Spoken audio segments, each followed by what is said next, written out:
Bonjour, nous allons vous présenter les techniques de culture de l'ananas en Polynésie française. L'ananas est une plante herbacée des broméliacées reconnue pour leur capacité à résister à la sécheresse.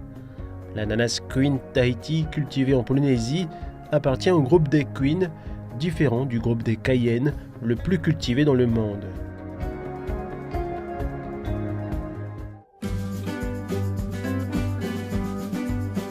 Pour mettre en place une nouvelle plantation, vous pouvez utiliser du matériel végétal de plusieurs types, comme les rejets avec le cailleux, le hapa et le bulbille, ou comme les couronnes qui se trouvent à l'extrémité des fruits.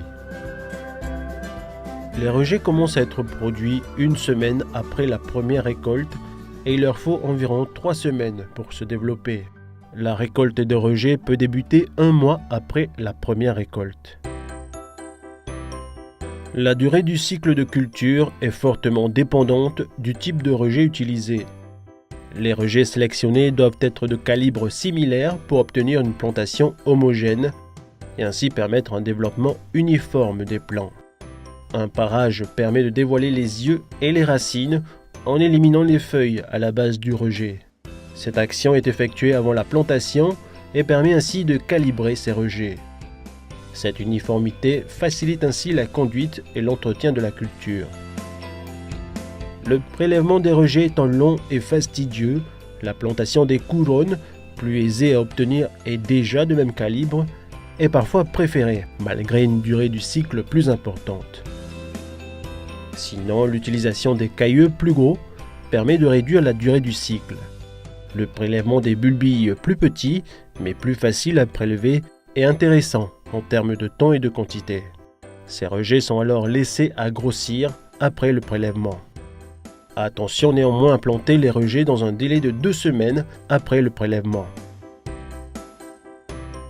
Pour planter les ananas, il faut choisir un terrain répondant à des exigences d'ensoleillement, de pluviométrie régulière ou offrant un accès facile à un point d'eau, avec un pH neutre ou acide, pas de sol corallien, et si possible, un terrain mécanisable, autrement dit un terrain accessible par des machines.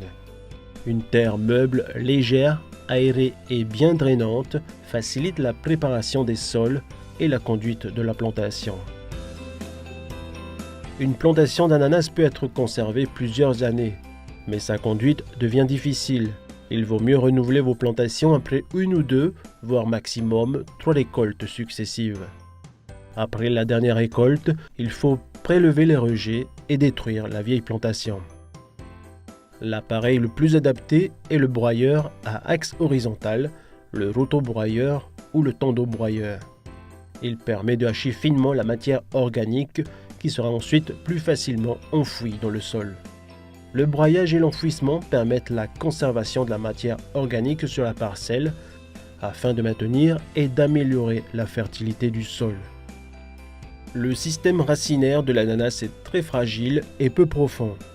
La préparation du sol est donc un moment très important dans sa culture et cette préparation du sol s'effectue en plusieurs étapes. Un décompactage de 40 à 60 cm de profondeur permet sans perturber l'agencement des couches du sol de l'ameublir en profondeur, de casser les semelles de labour et d'améliorer le drainage du sol en permettant à l'eau en excès lors de fortes pluies de s'évacuer. L'épandage d'un amendement calcique de fond permet d'entretenir la teneur en calcium du sol qui en Polynésie est souvent pauvre en calcium. Le calcium est important pour la structure du sol et pour l'alimentation des plantes. Attention toutefois à bien le mélanger au sol car l'excès de calcium peut être nuisible pour l'ananas. L'épandage d'un amendement organique permet de maintenir la fertilité du sol en améliorant sa structure, en favorisant la vie du sol et en libérant des éléments nutritifs pour la plante. Un labour sur 20 cm de profondeur permet d'ameublir la partie arable du sol et de faciliter ainsi le travail de plantation et l'enracinement des plantes. Les résidus de culture et les amendements y sont également enfouis. L'ananas est un gros consommateur d'éléments fertilisants comme l'azote et la potasse. Ces éléments peuvent être apportés à partir d'engrais chimiques sous forme liquide ou solide. La fertilisation est apportée à la plantation et en plusieurs passages jusqu'à la floraison naturelle ou le traitement d'induction florale. Sous forme solide pour des plantations extensives sans film de paillage, sous forme liquide pour les plantations intensives avec film de paillage. Plusieurs schémas de plantation sont possibles. La plantation sur butte permet de faciliter le travail de plantation et de placer les plants dans des conditions plus favorables lors d'épisodes très pluvieux. Ce type de plantation est possible seulement sur terrain plat et mécanisable. Sur un terrain en pente, le travail du sol et la plantation des lignes doivent se faire en oblique ou horizontalement à la pente pour limiter l'érosion des sols et les pertes d'eau. La plantation se fait par planches de 2, 3 ou 4 lignes. Ce qu'il faut retenir, c'est que l'espacement entre chaque ligne d'une planche influe sur la grosseur des fruits. Plus l'espacement est grand, plus les fruits seront gros. Pour un entretien aisé, des espaces plus ou moins grands peuvent être laissés entre chaque planche, mais cela diminue la densité de plantation et abaisse le rendement.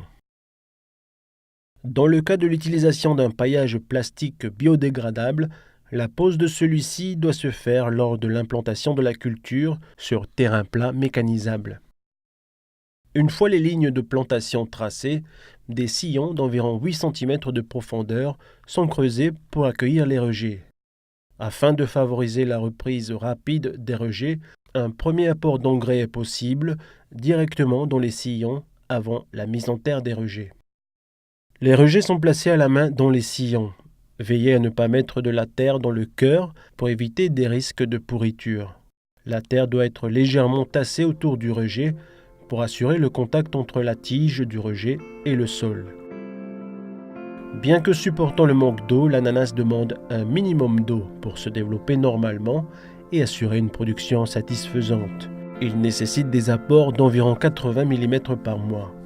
Ne plantez donc pas d'ananas en zone très sèche. Si vous ne pouvez pas les arroser, la production sera très réduite.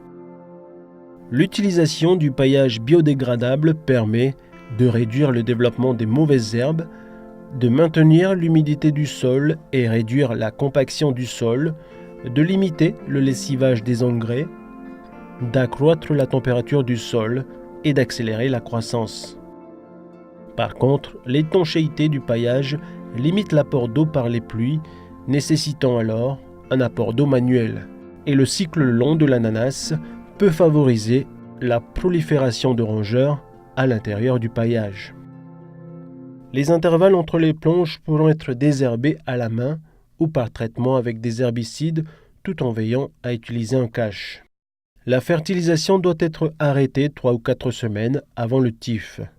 En fonction de l'engrais complet utilisé avant la plantation, des compléments en urée et en sulfate de potasse peuvent être apportés 2 ou 3 fois pendant la plantation.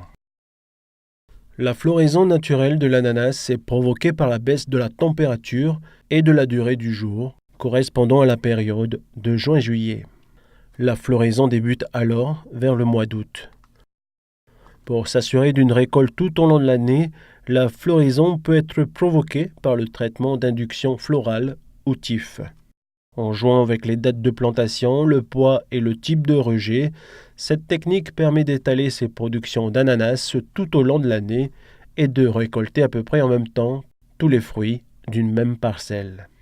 Le tif se fait lorsque les plants ont atteint une taille suffisante, soit entre le 5e et le 6e mois après la plantation.